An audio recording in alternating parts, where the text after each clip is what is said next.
Please subscribe my channel, like, share and press the bell button.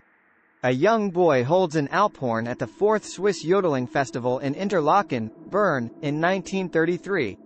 Synonymous with Alpine culture, yodeli. Read more. Switzerland's yodeling tradition is changing. Here's how to experience it. The Swiss tradition has found its way into rebellious Eurovision pop songs and feminist choirs.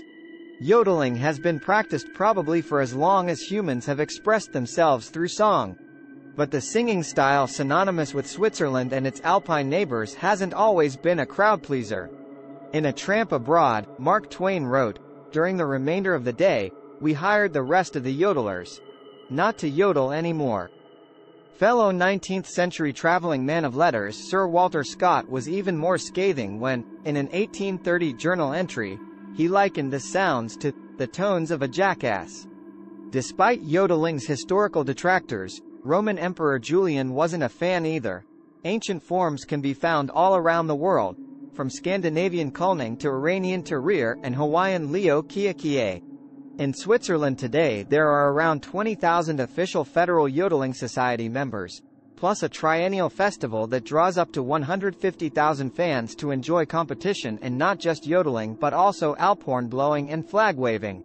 It's so ingrained in the culture that the government is seeking UNESCO cultural heritage status for it. Yet as ubiquitous as it is, yodeling can't seem to shake its bad rap. Even in Switzerland, some say the mostly male practice represents a bastion of traditionalism that needs to change with the times. Is yodeling so hard to love, or is it just misunderstood?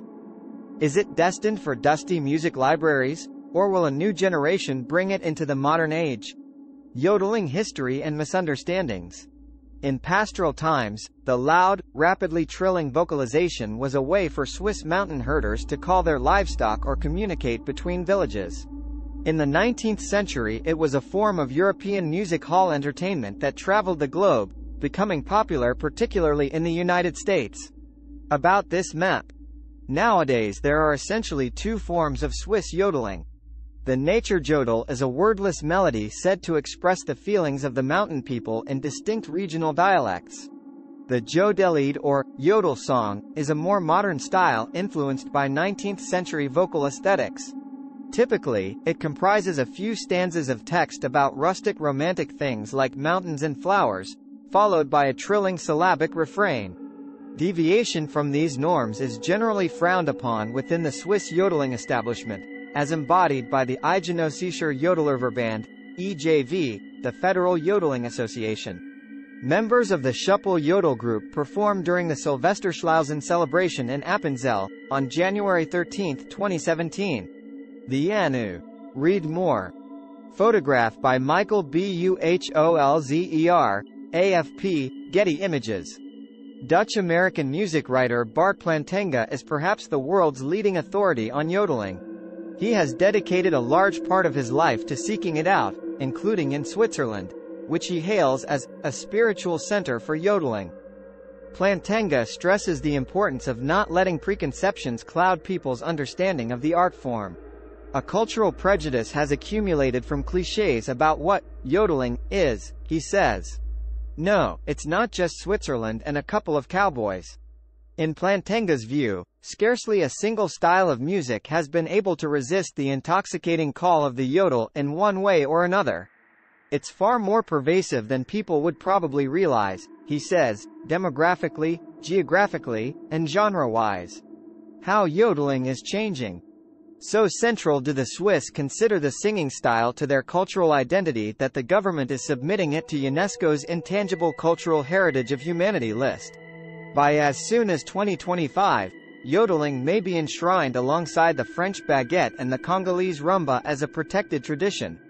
But how exactly do you etch in stone the definition of a folk art that has evolved so much and continues to change?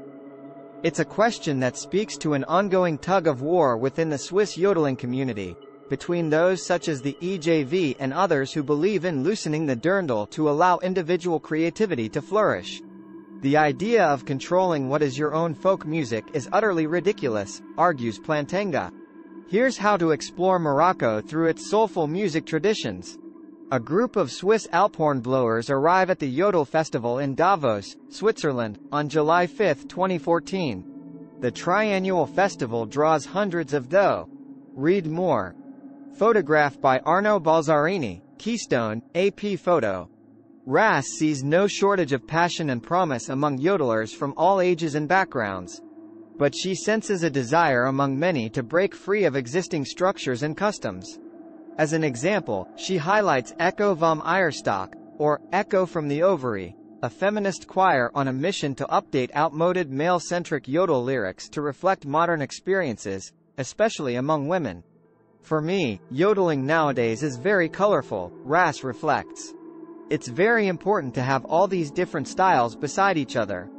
For 21-year-old Michelle Obrist, who belongs to the Echo Barberg Yodeling Club in Zug, yodeling is a family tradition. Yet she believes that the idea that yodeling is only associated with men is a stereotype. Traditions naturally face the challenge of dwindling participation as they tend to be more prevalent among older generations, she says. It's understandable why a 15-year-old wouldn't want to join a group where everyone is over 60 years old. However, there are numerous projects in the yodeling community that bring together many young people, she continues. And this is both important and encouraging.